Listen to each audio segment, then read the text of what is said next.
unit 1 tentang sengketa batas wilayah blok Ambalan antar wilayah Indonesia dan Malaysia. Nah, mengapa terjadinya sengketa batas wilayah Indonesia dan Malaysia? Nah, Indonesia dan Malaysia adalah dua negara yang bertetangga. Dalam catatan sejarah, pernah beberapa kali terjadinya bersengketa. Nah, salah satu sengketa yang pernah terjadi antar Indonesia dan Malaysia adalah yang berkaitan dengan batas wilayah. Nah, contoh batas bersengketa antar wilayah Indonesia dan Malaysia adalah sengketa blok Ambalan. Nah, lantas mengapa yang terjadi sengketa batas antar wilayah Indonesia dan Malaysia? Ada 3 penyebab terjadinya sengketa. Yang pertama, perbedaan pandangan terkait garis perbatasan teritorial. Yang kedua, perbedaan pandangan atas beberapa perjanjian. Yang ketiga, ketidakjelasan garis perbatasan yang dibuat oleh Belanda dan Inggris. Nah, perbedaan pandangan mengenai garis teritorial, sengketa wilayah adalah perselisihan atau ketidakkesepakatan atas pemilik atau kendali atas daerah di antar dua atau lebih negara. Nah, umumnya sengketa batas wilayah muncul diawali oleh perbedaan pandangan yang berkaitan dengan garis pembatas teritorial masing-masing negara. Nah, seperti yang terjadi dalam sengketa blok Ambalat pada tahun 1979 silam, yang karena Indonesia dan Malaysia mengalami perbedaan persepsi antar posisi Ambalan. Selanjutnya saya akan menjelaskan tentang ketentuan Konvensi PBB 1982 tentang hukum laut. UNCLOS merupakan singkatan dari United Nations Convention on Law, suatu lembaga di bawah naungan PBB. Sejak tahun 1982, Indonesia telah meratifikasi konvensi ini melalui UU nomor 17 tahun 1945. Sejak saat itu, semua negara termasuk Indonesia yang menjadi bagian atau anggota PBB wajib menantikan aturan yang terkandung dalam UNCLOS 1982 terkait aturan hukum laut. UNCLOS, jika dilihat akar sejarahnya, adalah hasil dari konferensi PBB mengenai hukum laut yang berlangsung sejak tahun 1973 hingga 1982. Sampai saat ini, lebih dari 150 negara telah menyatakan bergabung dengan UNCLOS, termasuk Uni Eropa. Konvensi itu memiliki peran penting bagi Indonesia sebagai negara kepulauan karena Indonesia yang dikenal sebagai negara kepulauan memperoleh pengakuan dunia internasional setelah perjuangan melalui FROM muncul selama 25 tahun. Negara kepulauan menurut UNCLOS 1982 adalah suatu negara yang seluruhnya terdiri dari suatu atau lebih gugusan kepulauan dan dapat mencakup pulau-pulau lain.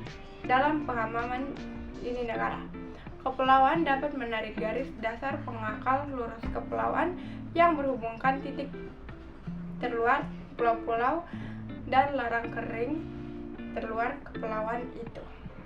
Selanjutnya, rangkuman. Penyelesaian secara damai dalam sengketa antar negara merupakan langkah ideal daripada menempuh cara-cara kekerasan atau gencatan senjata. Upaya damai ini mutlak dilakukan sebelum mengarah pada konflik yang lebih besar berupa kontak senjata. Yang B, langkah-langkah penyelesaian damai dapat ditempuh dengan cara negosiasi, mediasi, dan jasa-jasa baik seperti mediation and good exchange, konsiliasi, konflik, menjeliti agreement, dan menyelesaikan di bawah naungan organisasi PBB. C, ICLOS merupakan singkatan dari United Nations Convention on Law, suatu lembaga di bawah naungan PBB sejak tahun 1982.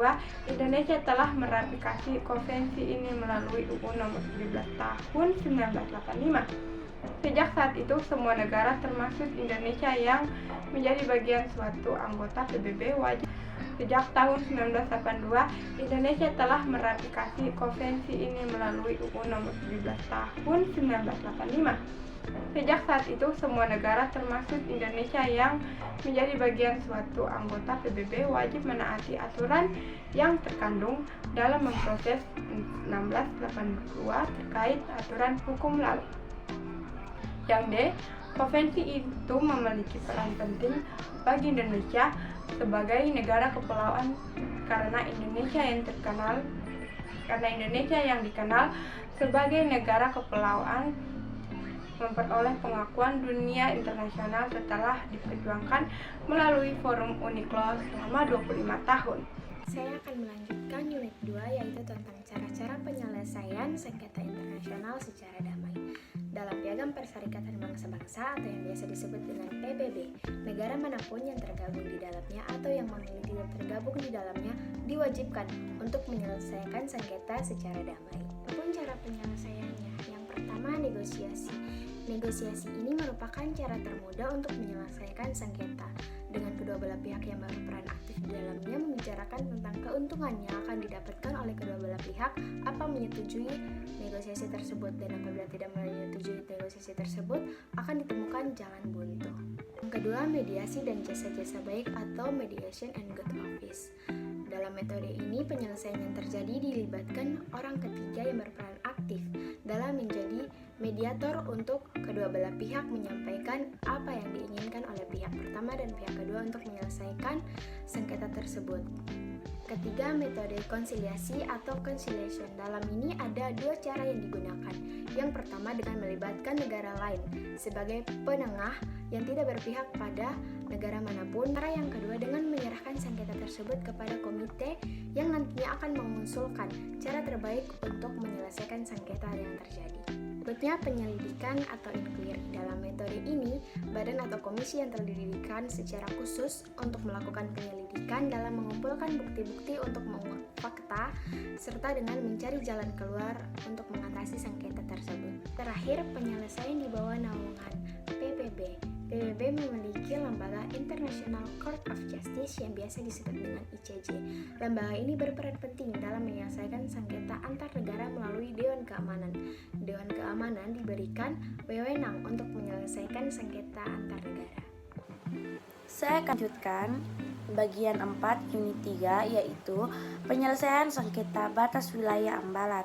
Sengketa batas wilayah Blok Indonesia dan Malaysia menjadi refleksi bagi kita bagaimana cara penanganan untuk menyelesaikan sengketa tersebut. Sengketa antara kedua belah pihak ini dapat diselesaikan dalam 4 cara. Cara yang pertama adalah perbandingan bilateral. Perbandingan ini bermaksud memberikan kesempatan bagi masing-masing wilayah untuk memberikan pendapat masing-masing dari wilayah yang dipersengketakan. Langkah yang kedua, menetapkan wilayah yang dipersengketakan menjadi status quo dalam kurun waktu tertentu.